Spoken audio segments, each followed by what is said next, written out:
Hello guys, we are back with our next lecture. In this lecture, let us go through the next question. Okay, so this question belongs to GATE CSC 2015 set 2. Okay, so the given question is consider the following statement: the complement of every Turing decidable language is a Turing decidable. So what is this a Turing decidable, guys? I think this is the second time we are hearing this word, right? So Turing decidable means it is a nothing but a recursive set, guys. And similarly, Turing recognizable means it is a recursive enumerable set. Okay, yes, so please remember these two terminologies, guys. Okay, yes, so when we are talking about recursive set, complement of that recursive set will also be recursive set, right? So that's what it is saying. So option 1 is absolutely true. Okay, yes.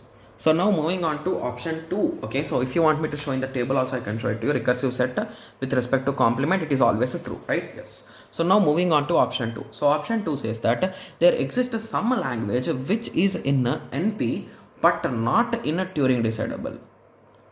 Okay, option C, third one says if L is a language in NP, L is a Turing decidable.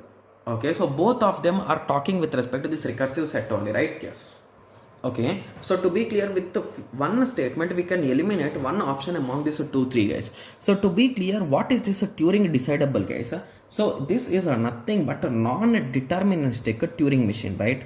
Yes, but what is option 3 saying? Option 3 says if L is a language in non-polynomial, so even in non-polynomial time, we are going to use this non-deterministic only, right? Yes, then they are saying L is a Turing decidable. So when we are using a non-deterministic one, okay, I think we cannot say in this way, right? Yes, and when it comes to option 2 says, okay, so option 2 says, okay, there exists some language which is in NP which is not Turing decidable.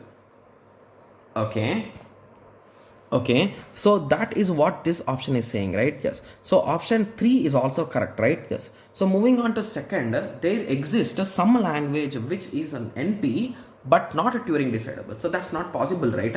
Because whenever we want to solve these NP problems, we are most likely going to use this non-deterministic Turing machine. So that is what this option says, right? Yes, so basically 2 and 3 are complement to each other and 3 is the correct answer, so 2 will be wrong, right? Yes, so D will be the most appropriate correct answer, right? Yes. Okay, so now I hope everyone got a clear idea with respect to this.